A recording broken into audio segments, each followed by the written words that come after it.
ඔයාලා යුරෝප යන්න ඕනේ. හැබැයි යුරෝප් ගිහිල්ලා ඉවරනාට පස්සේ ඔයා ගෙවපු ටියුෂන් ෆී එක ආයෙ දෙනවා. මේ වගේ ප්‍රශ්න ඔයාලටත් තියෙනවා නේද? ඒ හැම ප්‍රශ්නයකටම සොලියුෂන්ස් මේ වීඩියෝ එක අන්තිමට බලන්න. ඇයි මේ ඔයා කලබල වෙලා මේ වගේ බෙනිෆිට් එකක් තියෙනවා කියලා දැනගෙන හිටියේ නැද්ද? නෑ මං දන්නේ නෑනේ. ඕකේ. මේක මෝල්ටා ගවර්න්මන්ට් එකෙන් get qualified ස්කීම් එක හරහා ඔයා ගෙවපු ටියුෂන් ෆී එකේ 70%ක් ඔයාට ආයෙ දෙනවා. ඒ විතරක් නෙමෙයි මේකට IELTS අවශ්‍ය වෙන්නෙම නැහැ. ඒ වගේම ඔයා ස්ටඩීස් කරන ගමන් part time job කරන්න වගේම ස්ටඩීස් ඉවරනාට පස්සේ ඔයාට full time work කරන්න පුළුවන් හොඳ opportunity එකක් හම්බ වෙනවා. ඉතින් ඔයාගේ අතේ තියෙන බජට් එකට low budget එකේ මේ වගේ ශෙනගන් රටකට ගිහිල්ලා settle වෙන්න මේ වගේ හොඳ chance එකක් නම් මං හිතන්නේ ඔයාට හම්බ වෙයි කියලා.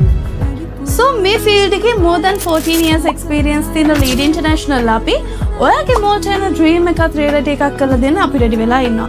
ඉතින් මේ සම්බන්ධව further details දැනගන්න ඔයාට පුළුවන් අපේ ලංකාවේ ඒවත් නැත්නම් UK ඕනම branch එකකට contact කරලා ඔයාගේ free consultation එක book කරගන්න.